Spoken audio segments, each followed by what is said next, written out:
Guys, welcome to my YouTube channel truly knowledge. आज के video में बात करेंगे सेट 2 मॉडल पेपर जैक से जो 2021 का निकला है क्लास 10 का हिंदी का। तो चलिए इस वीडियो को स्टार्ट ना करते हुए मैं बनाती हूँ।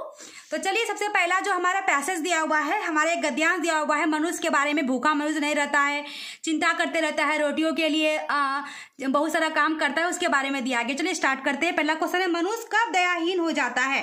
तो दयाहीन कब हो जाता है? धन के अभाव में। जब उसके पास धन नहीं रहता किसी के पास, तभी दयाहीन हो जाता है, धन के अभाव में हो जाता है। पैसेज में दिया हुआ है।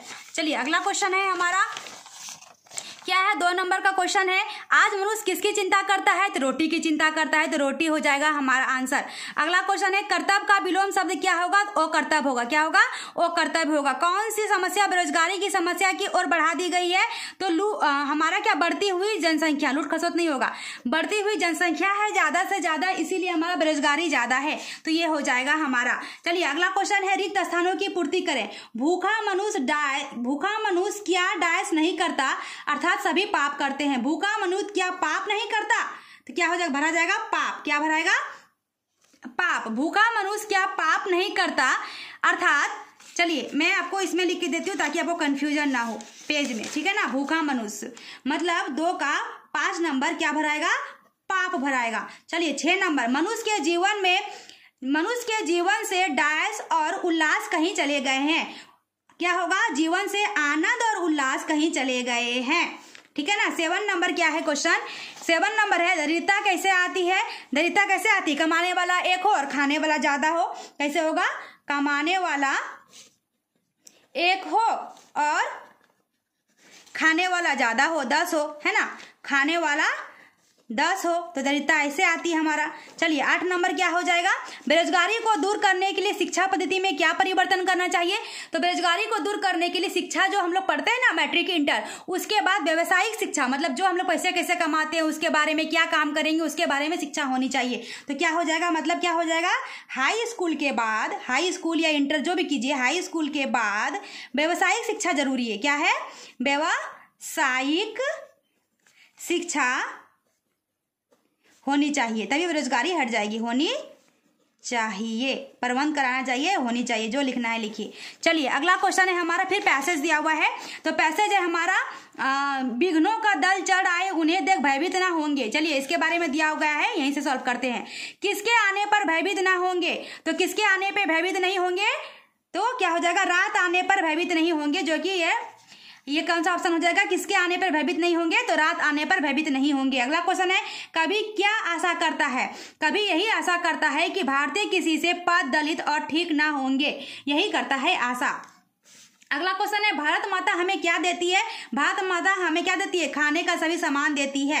अगला क्वेश्चन है, सुधा का क्या अर्थ होता है? सुधा का अर्थ होता है अमृत, तो अमृत पे टिक लग जाएगा। अगला क्वेश्चन है 2 नंबर में, चलिए यहाँ पे भी आपका कंफ्यूजन ना हो तो मैं भर देती हूँ। 2 नंबर का 13 नंबर, मतलब 13 नंबर में क्या होगा? क्षुद्र स्वास्थ्य के खातिर हम डैश कर्म नहीं करते। क्षुद्र स्वास्थ्य के खातिर हम क्या होगा? गर्हित। क्या भराएगा? गर्हित कर्म नहीं करेंगे। चलिए 14 नंबर क्या हो जाएगा? भारत माता अन्न विविध और क्षीर, क्या भराएगा? क्षीर सुधा में लुटा रही है। 15 नंबर, भारतवासी गृहित कर्म निंदनीय कार्य किसके खातिर नहीं करेंगे? तो अपनी किसके खातिर नहीं करेंगे हम लोग? भारतीय गृहित अनिंदनीय खातिर, किसके खातिर नहीं करेंगे हम लोग? तो क्या हो जाएगा? अपनी मातृभूमि में नहीं करेंगे। भारत माता हमें क्या क्या देती है, उसी का क्वेश्चन है। तो भारत माता अपनी अभी क्या देती है? अपनी मातृभूमि। क्या हो जाएगा आंसर? अपनी मातृभूमि भारत माता के लिए। क्या हो जाएगा? भारत माता के लिए। और भारत माता क्या क्या देती है हमें? मिश्री, मधु, मेवा, फल। क्या देती है?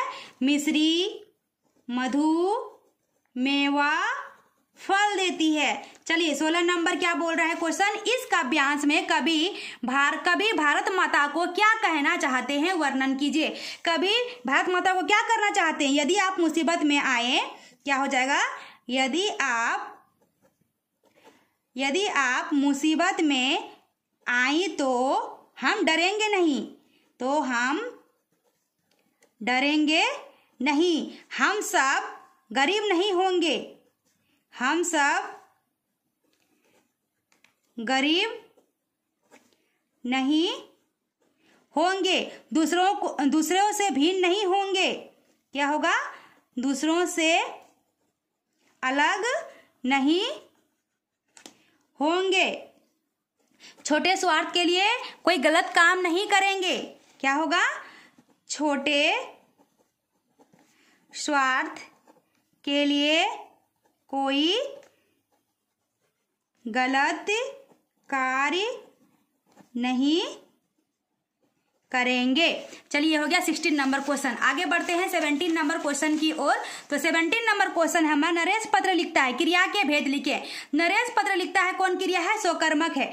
कौन पत्र लिखता है? रमेश। क्या लिखता है? पत्र लिखता है। तो आंसर अगर आपको मिल रहा है क्लियर क्वेश्चन उठा के पूछेंगे, तो अगर वो होता है स्वकर्मक और नहीं मिल रहा है तो अकर्मक, तो क्या हो जाएगा?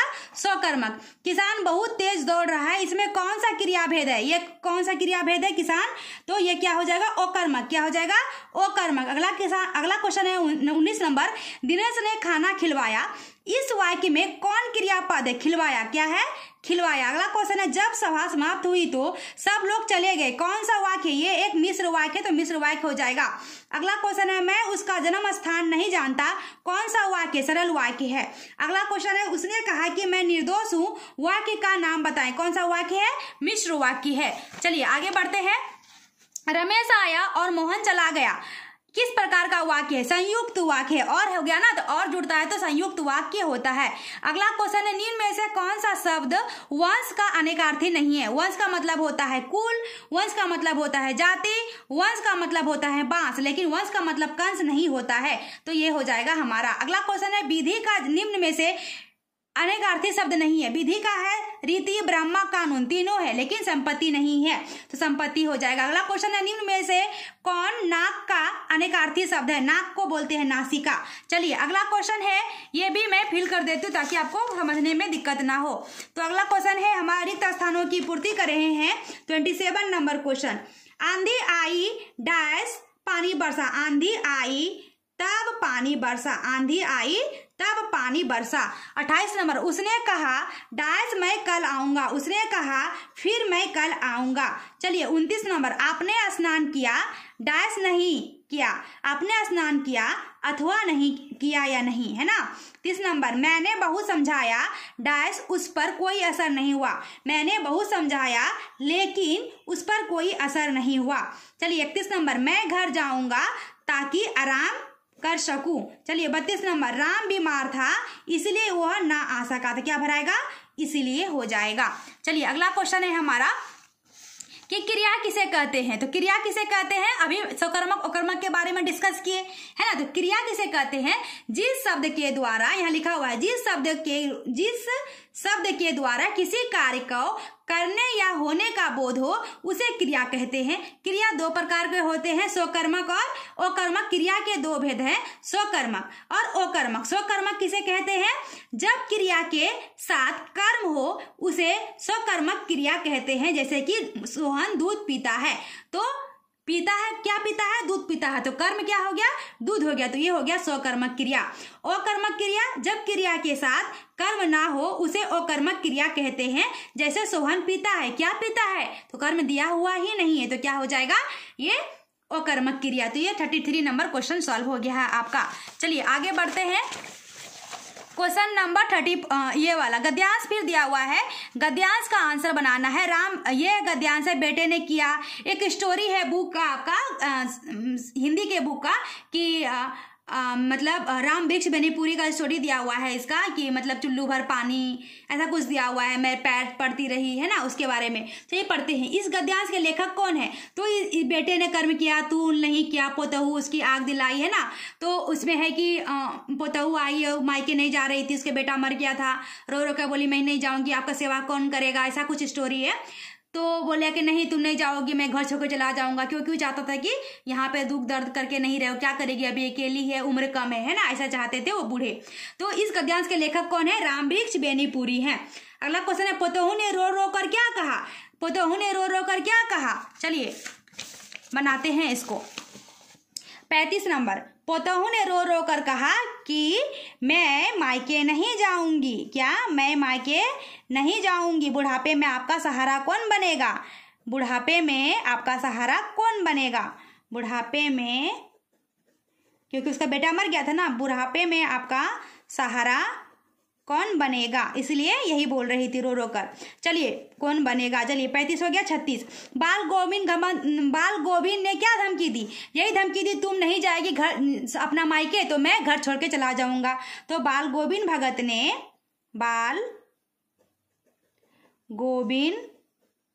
भगत ने कहा, अगर तुम मायके नहीं जाओगी, अगर तुम मायके नहीं जाओगी तो मैं घर छोड़ के चला जाऊंगा। घर छोड़कर चला जाऊंगा। चलिए 37 नंबर, बाल गोविंद भगत ने समाज के प्रचलित नियम के विरुद्ध क्या काम किया?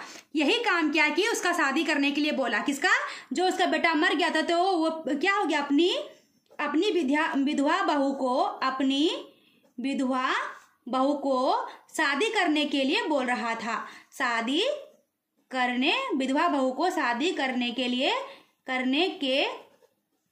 लिए कह रहा था। यही किया, समाज के प्रचलित के नियम के विरुद्ध किया था। अगला क्वेश्चन है हमारा 38 नंबर क्वेश्चन। ये भी आपका बुक का है। कैप्टन चश्मा वाले के साथ कैसा व्यवहार किया जाना चाहिए था?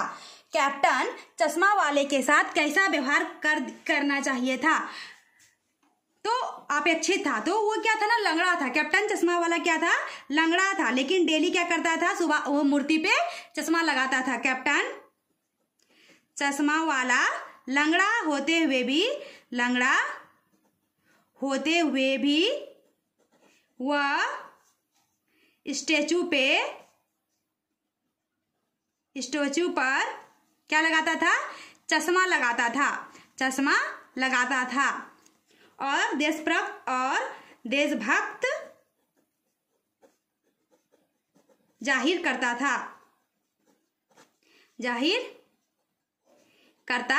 था। लेकिन सभी लोग उसके साथ क्या, लंगड़ा है, बूढ़ा है, ऐसे बोलता था। सभी लोग उसके साथ अच्छा बिहेव नहीं करते थे। सभी लोग उसके साथ अच्छा व्यवहार नहीं करते थे। तो अच्छा व्यवहार करना चाहिए था, यही होगा ना। कैसा व्यवहार? तो अच्छा व्यवहार किया जाना चाहिए था, यही होगा ना। अच्छा व्यवहार किया जाना था। चलिए अगला क्वेश्चन है हमारा, भगत की पुत्रवधू उन्हें अकेले क्यों नहीं छोड़ना चाहती थी? है ना, अथवा वाला क्वेश्चन है ये। अथवा वाला हो गया 38 का ही अथवा वाला। तो भगत की पुत्रवधू उन्हें अकेला क्यों नहीं छोड़ना चाहती थी? उसकी देखभाल कौन करेगा? है ना, बूढ़े थे, है ना। ससुर जी क्या थे उनके? बूढ़े थे, है ना। और क्या थे? वधू को लगता था उनका ख्याल कौन रखेगा? उनका ख्याल कौन रखेगा? इसीलिए अकेले छोड़ना नहीं चाहती थी।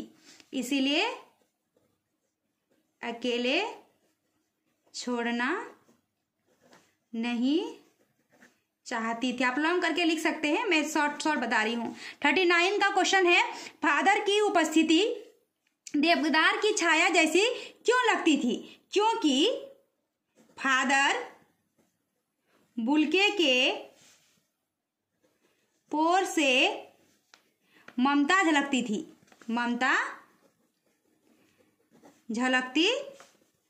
उनकी नीली आंखें हमेशा प्यार भरा आमंत्रण देती थी। प्यार भरा आमंत्रण देती थी। चलिए इसका भी अथवा बना ही लेते हैं, इसी का 39 का अथवा। एक कहानी यह भी पाठ के माध्यम से लेखिका ने क्या बताना चाहा? यही बताना चाहा क्या? चलिए, लेखिका ने अपने बचपन, किशोरावस्था एवं यौवनावस्था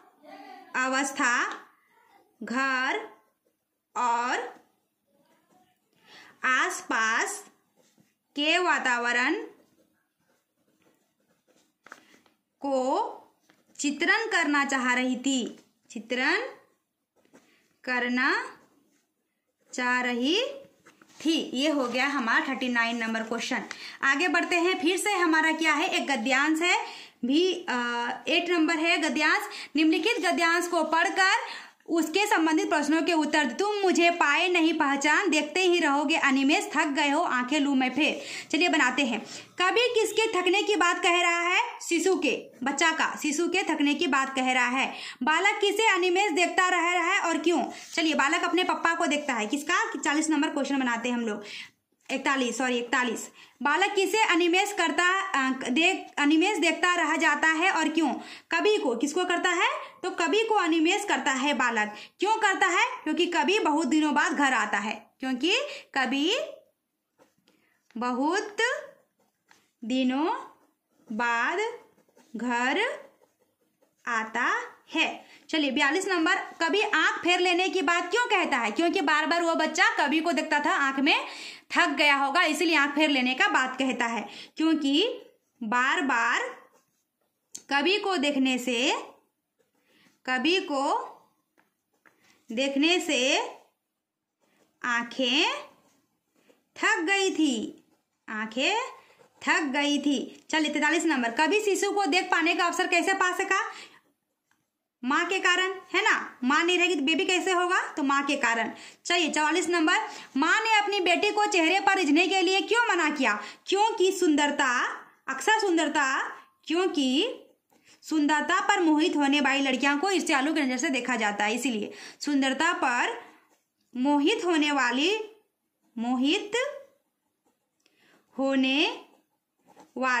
लड़कियां अहंकार और ईर्ष्यालु का कारण बन जाती है, इसीलिए रिझने के लिए मना किया, कारण बन जाती है। 40 नंबर हो गया। चलिए 45 नंबर क्वेश्चन बनाते हैं हम लोग अब। तो 45 नंबर क्वेश्चन क्या बोल रहा है हमारा कि जितना ही दौड़ा तू उतना ही भरमाया का भावार्थ लिखे। मतलब जितना दौड़ेगा तो उतना ही पाएगा ना, है ना। तो कितना बोल रहा है 45 नंबर क्वेश्चन?